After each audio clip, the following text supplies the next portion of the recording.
Well, I think it's something that would be more of a in Washington. I think I could make. So, I U.S. got Congressperson? a U.S. Congressperson, so I thought I could. I want to believe if I can have a guarantee that I can get that job. I want to believe that I would not be enthused or would be that I can actually change what's going on in Washington at this time. Me with others, obviously there are many people that have tried and have never been successful. So, but I think if I could, I would like to be there like 8 years or 12 years and be able to see if I could have an impact. Let's pretend for a moment that all 7 billion of us are going to watch this video. Okay. What would you say to us? Well, I think what I will say is that I think we have a chance of survival. That we could. I think we have a chance that we can actually make it. That we can actually get along. I think we have the conditions by which we perhaps could be successful. Not only us, but everyone. But we need to work together and be able to get to develop relationships. The only way that we could develop those relationships is by be able to get people to a certain standards that will benefit me at the same time that I will benefit you. So I think it's a chance out there for us to be able to be successful, to be able to get together. But we all have to work hard to be able to actually make it as a unit. Let's pretend I could give you any superpower. Either one you read in the comics when you were a child or, whatever. X-ray vision, bending steel, flying, invisibility, or one that you make up on the spot. Okay. What superpower would you request of me? I will love to be able to read people's mind as I talk to them. Why? Because I think by knowing what people want or what really they want, perhaps I can change. I can be much more effective, and at the same time be able to fix or be able to change you if I know what is in fact what you think. Are you thinking, or what are you doing certain things? What's your favorite movie? It's a movie called Notebook. Notebook? And Notebook is about a great love story. I don't know if you saw it with James I'm not Garner. sure, but I will watch it. Notebook is a book actually that became by James Garner and this lady, I think Adams, I think. And it's basically about this guy that lives in an assisted living. Okay, yeah. He has to make his wife fall in love Yes, over and over again. well, but that what happened now is that her wife has Alzheimer's. Right. And I thought that was a very She wonderful. doesn't remember who he is. And then in certain moments she remembers and then she forgets. And then at the end they die together. They go to bed together and then they die. I think there's a beautiful story. Very romantic. Yes. And I'm a romantic at heart. Yes. Who are your heroes? He's my father. Because my father worked all his life. He was really not a very well educated individual. But he had smarts, so he came from the interior of Cuba, and then he formed a cooperative of buses, to be able to have bus lines, in Havana. So he was able to get other individuals to invest, and eventually he became my family was an upper middle class family in Cuba, And when Castro came, he took everything from him. And eventually, he left with just a suitcase. And I said, I lost everything. His money. I remember my father saying, when other individuals that were perhaps smarter that way saying, listen, Raúl, that was his name, Raúl, said, listen, what's going on here is that this is going to be a communist state. They're going to take everything from you. If you have any money, put some money in Florida, send it to Miami, because I think we're going to lose everything. So he always, and then there were people that were saying, I think you're going to end up in jail because, and my father said, I never did anything wrong here. I mean, why should I go to jail? Why should they take my properties? He never believed that would happen. So eventually all of that happened. So he left, and then when he showed up in Miami with his wife, he was a beaten man. When he got there, even though he was still he was probably 49 years old, 50 years old. He could not, some of the people that he helped turned their backs on him. He was a very proud man, so eventually he ended up working in Miami Beach at the Duville Hotel as a busboy first, then as a waiter. And he spent he spent 20 years before he retired working there. And then after he retired, he lived maybe another 10 years, and then he died. And he was, when you see him, when you compare him in Miami to what he was in Cuba, he was like a different type of person. So one of the things that I resent about the revolution really is that because they didn't take anything from me, I never did anything in Cuba. But my father did, and he lost everything. And in many instances, he thought that perhaps that he had lost the respect of his family because he was the backbone of that family. There were other two brothers, and he was never was able to be the same person again. And then my brother was a person that helped me tremendously. When I met him after I finished high school, I met him in New York because I lived with them, in a very small. It was a very small apartment, and then they are the ones that with his wife, to really open my eyes. I was making some money. I was making, I was working. I was making maybe $55 a week at that time. I was also working after hours, in the same place and so forth. And I was sending, my brothers. The only thing I want you to do, I don't want you to give me any money. Send half of what you make to your father in Miami. Okay, so for 3 years I sent half of my salary to him. But he thought it was important for me to go to school, and that's what I did. What is it that we as a society can do to create more servant leaders? I think the only thing I could tell you is that I think it's important for you, since at a young age, or especially in college, when I'm in high school, in college, to be involved and to be involved in activities.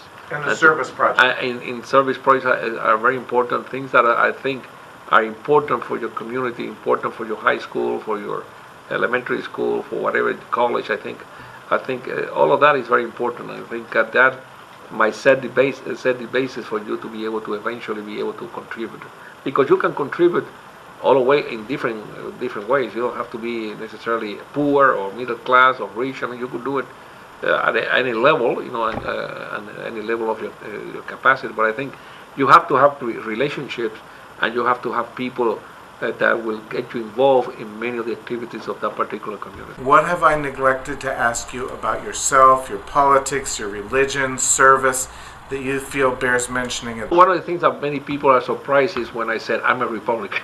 Is because many people have that concept that Republicans don't care about other the issues that are of great concern to this community and so forth, of this nation.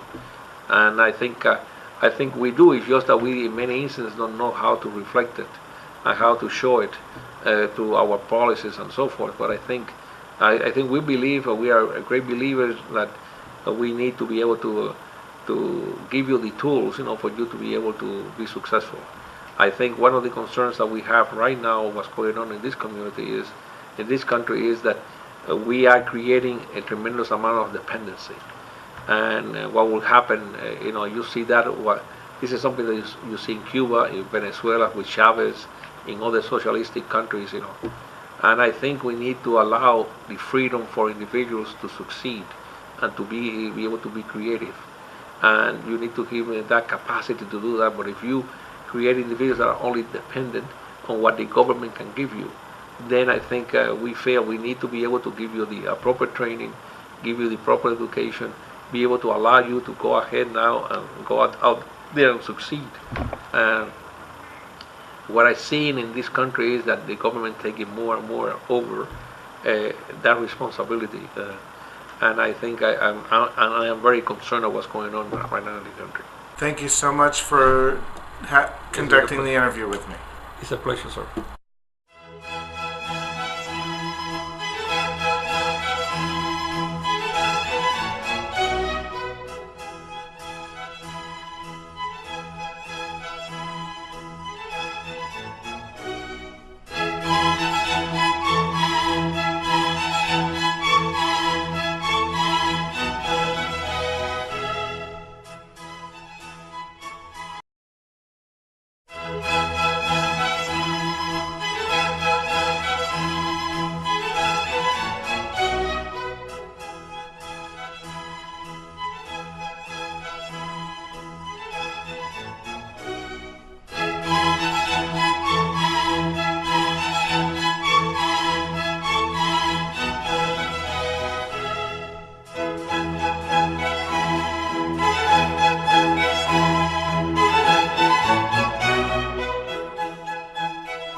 much for meeting with me today, Otto. Please tell me your full name and where you're from and a little bit about your family of origin. It's a pleasure to be here and I'll be able to talk to you at this time.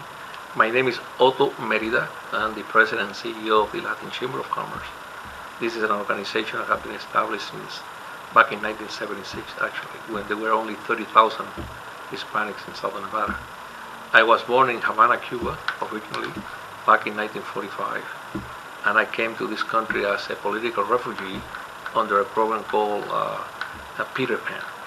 That program basically brought around 14,000 Cubans to the United States in the 60s and 1960 and 61 that came without parents and under the custody of the U.S. government, basically. What inspired the idea for the Latin Chamber? When I came in 1974 here to this community, I found that there were a few Cubans that have organized something called the Cuban Circle. And the Cuban Circle was a place, they had a locale, over in Paradise and almost like Paradise and Flamingo. They have rented inside of a shopping center, a place there, a space, and then they will get together on weekends. They will play dominoes. They will talk about politics. They will talk about how to overthrow Castro. So we would get together there and then we would go on and so forth. There was also a very helpful way for Cubans, no Cubans, that would come to Las Vegas to perhaps be referred for jobs and so forth. And so that's how I got involved with this with them. At that time, probably the Cuban Circle was the best organized Hispanic group in Southern Nevada. There were not that many Hispanics, but so many of those Cubans came to Las Vegas. And when I came to Las Vegas in '74, a lot of the Cubans had great jobs, working at Caesar's Palace and in different houses. In management. In management, for example, you had a person like Campo. I don't recall Manny Campo. Manny Campo was a very well-known individual that was the head of the Latin American department for Caesar for many years. His brother Pupi Campo was the one that used to play at the La Barca, where they had there was a dance place within Caesar's Palace, where you still can go there. I don't know. I think La Barca, they took it off already. I mean, you just to go there and they have it like it was a ship that you will dance there. And he played there for many years. Okay, in reference to I mentioned the Cuban Circle because at that particular organization I met a person by the name of Arturo Cambeiro. Arturo Cambeiro have come also as a refugee, and eventually he was an architect. So he was an architect in Las Vegas, and we were used to meet and so forth regularly. And one of the meetings we talk about why don't we organize do an organization that will meet some of our needs. If we are able to develop this organization that will be economically powerfully, they will be able to transfer that to politics and also social well-being. And that's why we started the Latin Chamber of Commerce. Why is it necessary to have chambers of commerce for each ethnic group instead of everyone just joining the U.S. Chamber of Commerce? Well, I can tell you that this issue is happening all over the country. We are not unique. I mean, we have Hispanic chambers of commerce all over there, over 200, 300 Hispanic chambers all over the country. Now, specifically, I can only relate to what happened to us. I went to Ken O'Connell, at that time president of the Las Vegas Chamber of Commerce. And we went to him at the time that I was talking to Arturo Cambeiro, and I asked him if we could create within the Las Vegas Chamber a chapter that would be Hispanic businesses in order for us to be able to be able to help more effectively those that wanted to create to go into business and so forth, and be able to have our meetings and so forth. But this was all under the structure of the Las Vegas Chamber of Commerce. And he told me no. So we went ahead and created our own organization. You've been here for over 30 years now. Yes. Do you have any plans at some point to move on to some other kind of work? Well, right now I'm getting kind of old, so Well, right now we are making preparation, or we are making already. As a matter of fact, we had a meeting just recently. So we are now moving toward succession, who is going to be taking my place, and let's do it in an organized manner, and let's do it in the next couple of years, and let's do it, so everybody is in tune. Because one of the things that, for example, I would be very disappointed, and that sometimes happens. I recognize, even though that is not the case as much, but at one time, it was very important for me to be here because I was like the glue that hold everything together and so forth. I'm sure you still are. But one of the things that I want to see is that when I leave, I would be very disappointed. For example, if you tell me 2 or 3 years or 4 years after I leave, that because of infighting and so forth, the whole thing crumbles or something. So I will hate to see that. I think I want to see some continuity. So way after I'm gone, somebody saying, who organized this? Oh, I think Otto Merida back in '78 or something.